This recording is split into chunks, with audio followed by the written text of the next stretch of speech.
ரூபாய் 100 கோடி மதிப்புள்ள நிலத்தை போலி பத்திரம் மூலம் அபகரித்த வழக்கு தொடர்பாக முன்னாள் அமைச்சர் எம்.ஆர். விஜயபாஸ்கர் மீது வழக்கு பதிவு செய்யப்பட்டுள்ளது. இதுகுறித்து சிபிசிஐடி ஆய்வு மேற்கொண்டு வருவதை நாம் அண்மை செய்தியாக பார்த்துக் கொண்டிருக்கின்றோம். மேலும் கூடுதல் விவரம் செய்த அஜித்குமார் வழங்க கேட்கலாம். அஜித்குமார், இது குறித்தான கூடுதல் விவரங்கள். வணக்கம் ராம்குமார்.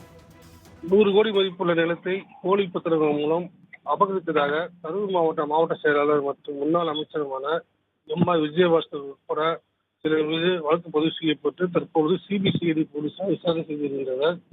20 நாட்களுக்கு மேலாக இந்த வழக்கினால் எம்.ஆர். விஜயபாஸ்கர் தலைமறைவாக இருப்பதால் இன்று காலை எம்.ஆர். விஜயபாஸ்கரின் ஆதரவாளர்கள் மற்றும் நெருங்கிய உறவினர்களின் வீடுகளில் விஜயபாஸ்கர் உட்பட குற்றம் சாட்டப்பட்டவர்கள் யாரும் இருக்கார்கள் என சிபிசிஐடி போலீசார் தீவிரமாக சோதனை நடத்தி தேடி வருகின்றனர்.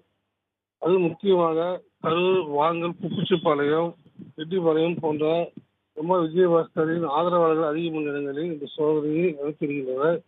மேலும் அவர் கரூர் மாவட்ட நீதிமன்றத்தில் தனக்கு முன்ஜாமீன் கோரி தாக்கல் செய்த மனு இன்று விசாரணைக்கு வரும் நிலையில் எம்.ஆர். விஜயபாஸ்கரையும் அவர்களுடன் குற்றம் சாட்டப்பட்டவர்களையும் அதற்குள் கைது செய்து சிறையில் அடைக்க சிபிசிஐடி போலீசார் தீவிரமாக சோதனை நடத்தி தேடி வருகின்றனர்.